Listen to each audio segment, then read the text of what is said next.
है आप लोग पढ़ रहे हैं कवि मैथिली शरण गुप्त जी के द्वारा केकई का अनुताप, शीर्षक है साकेत नामक महाकाव्य से।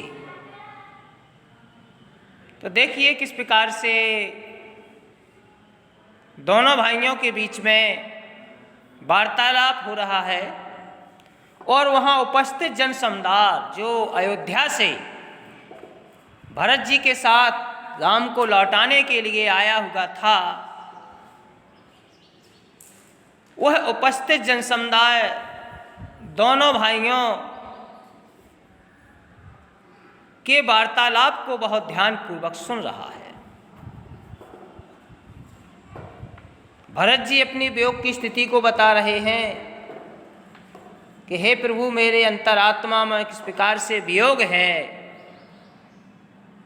उसे आप अच्छी तरह से जान सकते हैं, ये संसार के प्राणी नहीं जान सकते हैं। इनके मन में तो केवल एक ही चल रहा है कि कहीं ना कहीं केकई के साथ भरत का भी स्वार्थ होगा, इसीलिए सब कुछ हुआ है, लेकिन ऐसा नहीं है। तो स्वयं भरत कह रहे हैं कि मुझसे मैंने ही आज स्वयं मोह फेरा, हे यार बता दो तुम्हें अभीप्सित मेरा। प्रभु ने भाई को पकड़ हृदय पर खींचा, रोदन जल से सा विनोद उन्हें फिर सींचा। उसके आशय की थाह मिलेगी किसको, जनकर जननी ही जान न पाई जिसको। यह सच है तो अब लौट चलो तुम घर को, चौंके सब सुनकर अटल के कई स्वर को। सबने रानी की ओर अचानक देखा, वैदव्य तो सारा व्रता यथा विधुलेखा। बैठी थी अचल तथापि असंख्य तरंगा, वह सिंगी अब थी हाहागामुखी गंगा। इस प्रकार से भरत अपनी व्याकुलता को प्रकट करते हुए श्री राम के सामने कह रहे हैं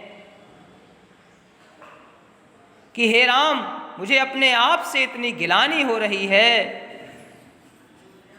कि स्वयं को ही देखा नहीं जा रहा है।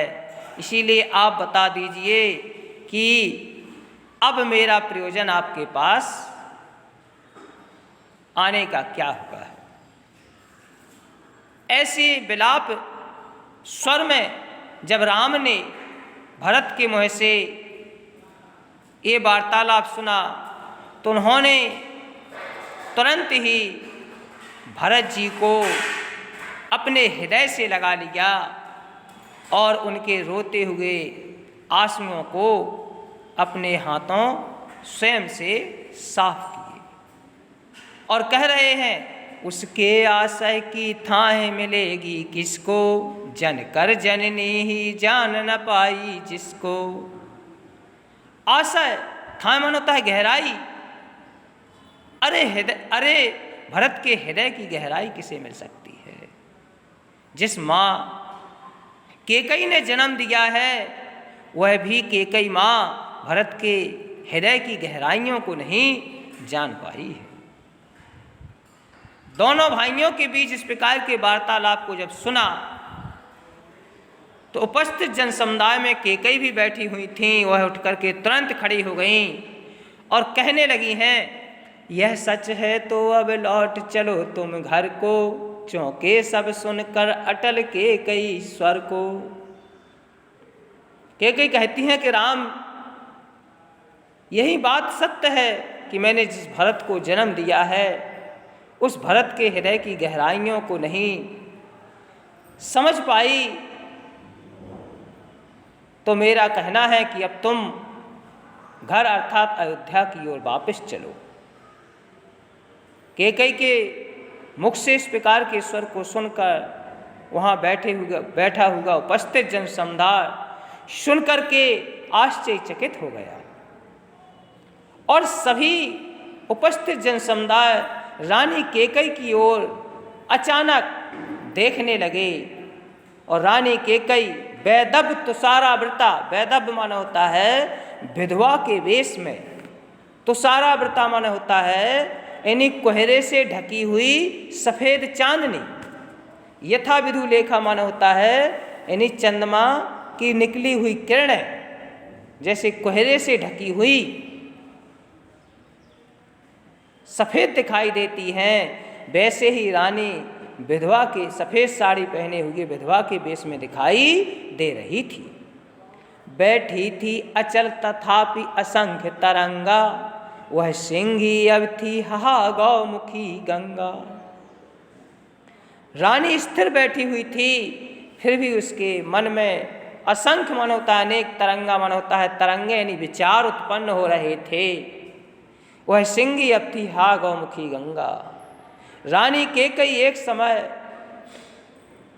अयोध्या में शेरनी के समान गरज रही थी, लेकिन वन में जब भरत और राम की आपसी मिलन को देखा तो वह उसका भी हृदय गौमुख से निकलने वाली गंगा के समान पवित्र और निर्मल हो गया है।